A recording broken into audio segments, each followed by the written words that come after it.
Ganteng amat sih.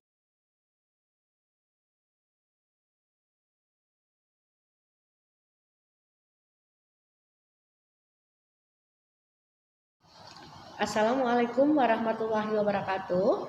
Hari ini tanggal 12 April 2020 saya ingin menyampaikan kondisi terkini COVID-19 yang ada di Provinsi Lampung. Yang pertama adalah tentang orang dalam pemantauan yang ada di Provinsi Lampung saat ini berjumlah 2.349 orang. Dan masih dalam proses pemantauan ada 1.070 dan selesai dipantau ada 1.279. Selanjutnya pasien dalam pengawasan. Saat ini kami mempunyai PDP 50 orang, di mana yang masih dirawat di rumah sakit ada 25 orang, yang sudah hasilnya negatif dan bisa dipulangkan dari PDP tersebut ada 22 orang, dan yang meninggal ada 3 orang. Terkonfirmasi positif COVID-19 di Provinsi Lampung saat ini jumlahnya 21. Semoga tidak bertambah ya, kita berdoa. Di mana yang masih dirawat saat ini ada 8 dan yang meninggal ada 5 orang dan yang sembuh bertambah 1 yaitu 8 orang. Jadi alhamdulillah kita mempunyai pasien sembuh nomor 1, 3, 4, 5, 6, 7, 8, dan 9. Mudah-mudahan kita berdoa semua tidak ada tambahan untuk pasien yang positif COVID-19 di Provinsi Lampung. Teman-teman media, ada pertanyaan tentang suatu kejadian, mungkin membandingkan suatu kejadian di Provinsi Lampung dengan kejadian di salah satu kabupaten kota tentang transmisi lokal. Memang sampai saat ini kami di Provinsi Lampung belum ada transmisi lokal. Walaupun itu pasien mungkin suaminya terkena lalu mengenai istrinya, tapi suami ada riwayat dari atau kontak dengan orang yang terjangkit daerah terjangkit ya. Nah, kami juga setiap kasus kami konsultasikan ke Kementerian Kesehatan, kita juga sedang melakukan suatu pembelajaran epidemiologi yang ada di Provinsi Lampung ini ya. Menurut Kementerian Kesehatan pun di Provinsi Lampung ini belum ada transmisi lokal. Kalau keadaan di satu kabupaten yang dibandingkan kepada kami, saya tidak bisa mengkomen tentang kejadian di sana karena hanya mengatakan suami kena, istrinya kena transmisi lokal. Ya, saya harus tahu dulu suaminya harusnya apakah dia memang menetap di suatu kabupaten itu ataukah ada dia berhubungan dengan orang lain dari daerah terjangkit. Kalau memang dia memang sakit tidak ada berhubungan dengan orang lain dari daerah terjangkit dan menularkan kepada istrinya, jelas itu adalah transmisi lokal. Tapi untuk semua kasus yang ada di Provinsi Lampung, kasus awal semua ada hubungan dengan yang terjangkit, daerah terjangkit.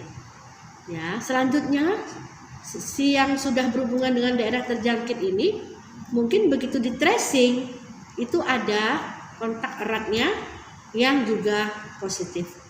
Jadi sekali lagi saya sampaikan saat ini Provinsi Lampung memang belum ada transmisi lokal. Bapak, teman-teman media sekalian, saya ingin menjelaskan ada satu pasien kematian kemarin, yaitu bukan kemarin maaf, semalam ya. Itu adalah pasien yang di PDP-kan. Maaf, saya baru sampaikan ini masih ragu apakah PDP betul atau tidak. Saya juga sudah melakukan suatu pembicaraan atau memperingati teman-teman kepala dinas dari kabupaten kota agar juga ikut bertanggung jawab terhadap pasien-pasien yang dikirim dalam arti sebagai PDP. Harus jelas karena kita ada beberapa aturan yang harus kita ikuti mem-PDP-kan pasien tersebut. Pada kesempatan ini, itu ada pasien yang PDP yang dinyatakan meninggal. Tapi kalau melihat dari perjalanan penyakitnya, sebenarnya pasien ini tidak PDP. Pasien itu memang ada riwayat kontak ya dengan keluarga di Tangerang, ada perjalanan ke Tangerang. Pasien ini Dan sebelum pulang ke Lampung sempat dirawat di Rumah Sakit Tangerang.